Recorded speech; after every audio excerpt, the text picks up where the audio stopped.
Bismillahirrahmanirrahim. His Excellency Salva Kiir, President of Republic of South Sudan, Excellencies, Presidents, Prime Ministers, Head of State and Government, distinguished guests, and ladies and gentlemen. It's an honor and privilege to participate in this historic celebration of peace, stability and unity in Sudan. I thank His Excellency President Salva Kiir for extending this important invitation to me and my delegation and for hosting this peace agreement. I also thank and congratulate him and his Sudanese counterparts, most notably His Excellency Abdel Fattah al-Burhan and his Prime Minister Dr. Abdallah Hamdok, as well as all stakeholders for playing an important role in making this peace agreement possible. mudana Salva Kiir madaxweynaha jamhuuriyadda Suudaanta Koonfureed madaxweynayaasha ra'iisul wasaareyaasha iyo madaxda horkacaya wafdiyada dawladaha metelaya marwooyin iyo mudanayaal martida sharafta leh waxaa sharaf iyo nasiib ah inaan ka qayb galo munaasabadan loo sameeyo nabadda xasiloonida iyo midnimada Suudaan waxaan u mahad celinayaa madaxweyne Salva Kiir sida uu gogasha ugu fidiyay heshiiska nabadeed ee Juba iyo casuumadan muhiimka ah ee uu fidiyay aniga iyo wafdigayga waxaan kale u mahad celinayaa mudana Abdel Fattah al-Burhan madaxweynaha Suudaan ra'iisul wasaarihiisa mudana Dr. Abdallah Hamdok iyo dhinacyada ka qayb qaatay in heshiiska nabadeed uu noqdo mid suurtagalay dabcan maanta kaliya ma ahan maalin u wanaagsan shacabka iyo dawladda Suudaan balse waa mid sidoo kale u wanaagsan dawladaha walaalaha ah ee dhiirigeliyay isla markaana taageeray geedi socodka nabadda sida dalkayga oo kale muhiimaddu waxa ay tahay inaan si wada jira u xusno in maalintani ay tahay bilowga in la helay miro dhalka ay nabaduna dhaxal siiso taasi oo ay tahay inay ku fara adeegaan dhammaan reer Suudaan iyo shucuubaha kale ee gobolka Geeska Afrika. The Juba Peace Agreement is important for Sudan in many ways, but most crucially because the entire process was owned and led by the Sudanese government and people. And of course, the facilitation of President Salva Kiir.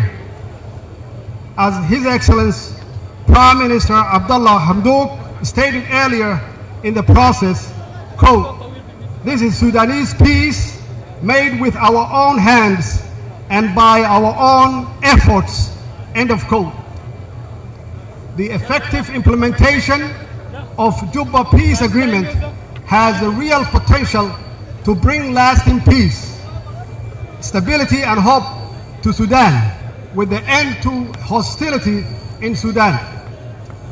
The silence of guns in these regions will also mean a better future for our entire region and by extension the whole world.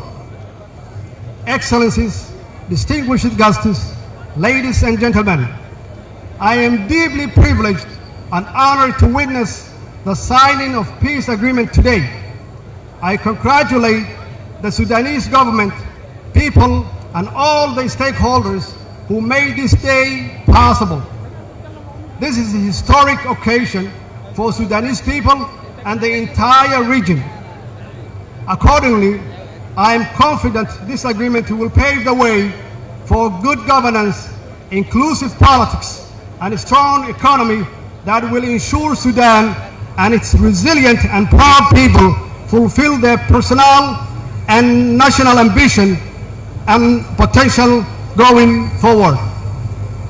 heshiiska nabadda ee Juba waxa uu siyaabo kala duwan muhiim ugu yahay Suudaan balse tan ugu muhiimsan ayaa ah in hanaankan oo dhan uu yahay mid ay wada leeyihiin dadka reer Suudaan iyo dawladooda sida uu horeyba u sheegay mudana Dr. Abdallah Hamdok tani waa nabad ay reer Suudaan leeyihiin oo lagu sameeyay gacmaheena iyo dadaalkeena haddaba sida rasmiga ah ee loo fuliyay heshiiska nabadeed ee Juba ayaa yeelan kara saameyn mug leh oo nabad waarta lagu gaaro xasilooni iyo rajo ay hesho Suudaan iyadoo ay taasi ka dhalanayso joojinta iska horimaadyada ka jira Suudaan.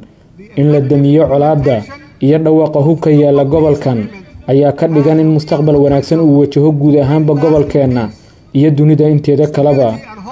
Mudanayaal iyo marwooyin martida sharafta leh, waxaa nasiib iyo sharaf weyn ii ah inaan goobjoog ka ahaado saxiixa heshiiska nabadeed ee maanta dhacay. Waxaan u hambalyeynayaa dowladda iyo shacabka Suudaan iyo dhammaanba dhinacyada garwadeenka ka ah in heshiisku dhaco. Waa guul taariikhi ah oo u soo hoyata dadka reer Suudaan iyo guud ahaan kuwa gobolka. Waxaan garwaaqsanahay kuna kalsoonahay in heshiiskan uu dhabaha u xaari doono dowlad wanaag, siyaasad loo dhan yahay iyo dhaqaale xooggan oo u sahli doona dadka reer Suudaan inay ka guul gaaraan hamigooda iyo horu socodnimadooda maadaama ay ku tilmaaman yihiin. The Somali people have gone through the same painful journey as their brothers in parts of Sudan affected by conflict. We have seen the pain, misery, and failure caused by internal strife. We have shed blood, lost relatives and friends, and we almost destroyed our country. Thankfully, now we are working hard to rebuild our country together. But the challenges of establishing a democratic, inclusive, and progressive nation after internal conflict is something we understand all too well. I have said many times before, the road to conflict and destruction is simply easy and often very speedy. However, returning from the dark point of any nation takes sacrifice, compromise, dignity, and above all, courage. In the case of post-conflict states, courage is in compromise and forgiveness, while success is in sincere cooperation for sustainable development. Dadka Soomaaliyeed waxa ay mareen safar xanuun badan oo la mid ah kan ay mareen walaalahooda ku nool qaybaha ay saameeyeen dagaalada ee Suudaan. Waxaan aragnay xanuunka, murugooyinka iyo fashilka ka dhashay dagaalada sokeeye. Waxaa daatay dhiig badan oo birimageyda ah. Waxaan dagaalada ku weynay ehelo iyo saaxiibo. Waxaan ku siganay inaan dalkeena burburino. Alla mahadi, hadda waxaan si xooggan uga shaqaynaynaa inaan si wada jira dalkeena dib ugu dhisno. Walow sidaan wada ognahay dal dagaalo sokeeye soo maray ay ku xiran yihiin caqabado ku saabsan in la abuuro qaran dimuqraadi ah loo dhan yahay oo horumarsan. Marar badan ayaan ku celceliyay in wadada burburku ay u muuqato mid fudud in la qaado isla markaana aad u dhaqsiyo badan, balse in wadada mugdiga ah uu qaran ka soo laabto waxay u baahan tahay nafurnimo, isu tanaasul iyo geesinimo. Dalalka ka soo baxay xasaradaha, geesinimadu waxa ay ku jirtaa tanaasulka iyo iscafinta, iyadoo ay guushu ku jirto iskaashi iyo horumarka waara. Haddii aynu nahay Soomaali, waxaan aragnaa in Suudaan leedahay mustaqbal wanaagsan, iyadoo ay dadkeedu si dhab ah u heshiinayaan, dhabarkana u jeedinayaan sanado badan oo dagaalo ah. Tani waa bilowga safar loo galay midnimo xooggan iyo Suudaan higsanaysa danta guud iyo walaalnimada dadkeeda. Heshiiska nabadeed ee Juba waxaan mar kale leeyahay hambalyo, hambalyo, hambalyo. Ha yeeshee, si loogu fara adeego heshiiskan maanta la saxiixay, waxaa muhiim ah in dhinacyada qaybta ka ah heshiiskan ay sii wadaan wada xaajoodyada si ay u sii xoojiyaan siyaasad loo dhan yahay iyo dowlad wanaagga oo faa'iido u ah shacabkooda. Mar kale, waxaan ku kalsoonahay in xasilooni, horumar iyo barwaaqo xidhi doonto heshiiskan. Waxaan idin rajaynayaa in si dhammaystiran loo fuliyo heshiiska. On the Juba peace agreement, I say again, congratulations, congratulations, brothers and sisters in Sudan. However, to sustain today's signed peace agreement, it's important that the Sudanese stakeholders continue their productive dialogue to further strengthen inclusive politics and good governance for the benefit of its people. Again, I am confident stability, progress, and prosperity will follow. I wish you all well and successful implementation on this peace agreement. I thank you all.